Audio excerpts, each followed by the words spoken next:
হরে কৃষ্ণ। আজ আপনাদের আমি এমন একটি তথ্য দেব যা শুনলে আপনি অবাক হয়ে যাবেন। আপনার ঈশ্বরের প্রতি বিশ্বাস এবং সনাতন ধর্মের প্রতি শ্রদ্ধা বহু গুণ বেড়ে যাবে। সাধু সন্তদের দেশেই ভারতবর্ষ। এখানে কেউ যদি আপনাকে ঈশ্বরের অস্তিত্ব নিয়ে প্রশ্ন করে, আপনি তাকে এই তথ্য অবশ্যই দেবেন। ইউএসজি সহ আরও নানা মেশিন আবিষ্কার হওয়ার পর চিকিৎসাশাস্ত্রের বিরাট উন্নতি ঘটেছে এবং চিকিৎসাটা অনেক সহজ হয়ে গেছে।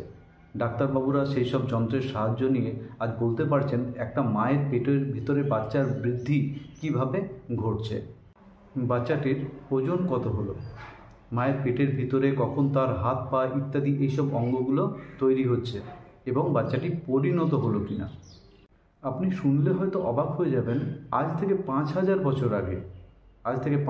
বছর আগে শ্রীমদ্ ভাগবত মহাপুরাণে ব্যাসদেব একটি মায়ের পেটের ভেতরে বাচ্চার বৃদ্ধি সুন্দরভাবে বর্ণনা করেছেন, পুঙ্খানুপুঙ্খভাবে বর্ণনা করেছেন।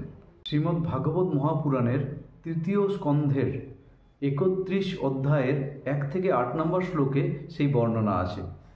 আসুন আমরা শুনে নিই কি বর্ণনা আছে সেখানে, এবং সবগুলিও আপনাদেরকে দেখাচ্ছি। বীর্য গর্ভে প্রবিষ্ট হবার 5 রাত পর সেটি গোলাকার রূপ ধারণ করে এবং 1 মাস পরে তার মস্তক অর্থাৎ মাথা এবং 2 মাস পরে তার হাত পা ইত্যাদি অঙ্গের তৈরি হয়। এগুলো কিন্তু সব মায়ের পেটের ভেতরে কথা বলছেন। এবং 3 মাসে নখ, লোম, অস্থি, চর্ম হয় এবং এই 3 মাসের পরেই বোঝা যাবে সেটি কন্যা সন্তান নাকি পুত্র সন্তান। আর 4 মাসে ত্বক, মাংস, রক্ত, মেদ, মজ্জা, অস্থি, শুক্র অর্থাৎ সপ্ত ধাতু উৎপন্ন হয়। 5ম মাসে শিশুটি তার মায়ের পেটে ক্ষুধা এবং তৃষ্ণা অর্থাৎ তার খিদে পেয়েছে এই ভাবটি অনুভব করতে পারে। আর 6ষ্ঠ মাসে জরায়ু দ্বারা বেষ্টিত হয়ে দক্ষিণ কুক্ষিতে পরিভ্রমণ করতে থাকে। ভাবুন তাহলে, আজ বিজ্ঞানের যা দেখতে যন্ত্রের প্রয়োজন হয়, আমাদের ঋষিমণিরা সেই জিনিসগুলোই হাজার হাজার বছর আগে দিব্য চক্ষুর সাহায্যে দেখতে পেতেন। এছাড়াও আপনারা মহাভারতে অভিমন্যুর গল্প জানেন।